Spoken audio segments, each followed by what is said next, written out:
Ngayon, mga kababayan, bakit sa tingin nyo ayaw itong pag-usapan ng mainstream media?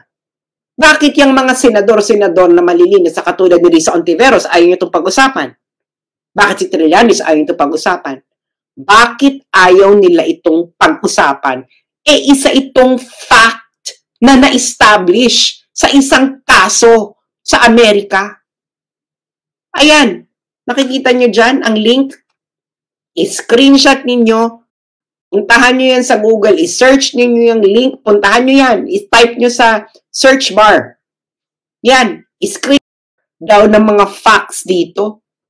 Lalo na itong involvement na ito ni number 2, ni House Speaker Martin Romualdez. So, ang tanong ko mga kababayan, sino ngayon ang fake news sa bribery issue? Ang laway ni Romualdez o ang factual determination ni James Travis Laster na Vice Chancellor of the Delaware Court of Chancery? Sino? Sino ang fake news? Si Martin o yung judge sa Amerika? Ngayon, mga kababayan, bakit sa tingin nyo ayaw itong pag-usapan ng mainstream media? Bakit yung mga senador-senador na malilinis sa katulad ni Risa Ontiveros ayaw itong pag-usapan? Bakit si Trillanes ayaw itong pag-usapan? Bakit ayaw nila itong pag-usapan?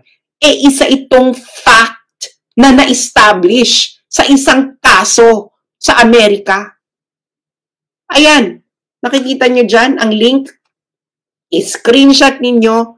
Puntahan nyo yan sa Google. I-search ninyo yung link. Puntahan nyo yan. I-type nyo sa search bar. Yan. I-screenshot nyo yan. Pumunta kayo ng page 36 ng decision para mabasa ninyo ang ating diniscuss ngayong gabi dito. So, mga kababayan, please lang pag-usapan ninyo ito. Ito ba ay tama? Kakaumpisa mo pa lang ni Martin Romualdez umupo.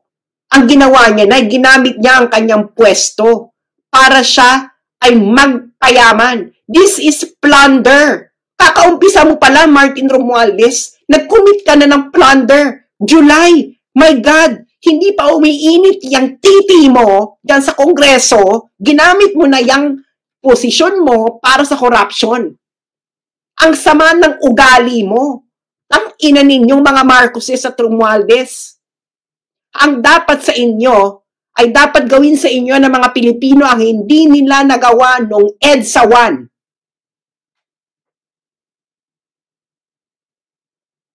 Wala na sanang Hawaii na mangyari.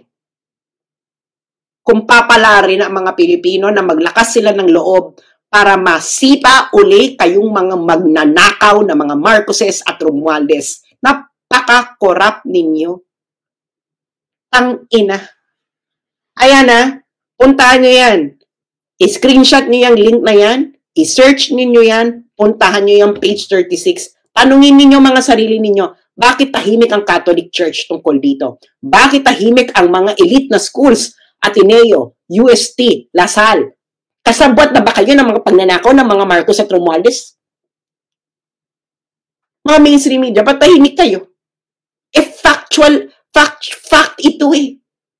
Determined by a US judge na nagkaroon ng trial, nagkaroon ng evidence, ng mga documentary evidences. Ayun lang po, maraming salamat mga kababayan. At sana, screenshot niyo yan, basahin niyo yan, page 30, pag-usapan niyo ito, i-share niyo itong video na ito, puntahan niyo yung decision na yan sa korte mismo ng Delaware. Maraming salamat po at magandang gabi.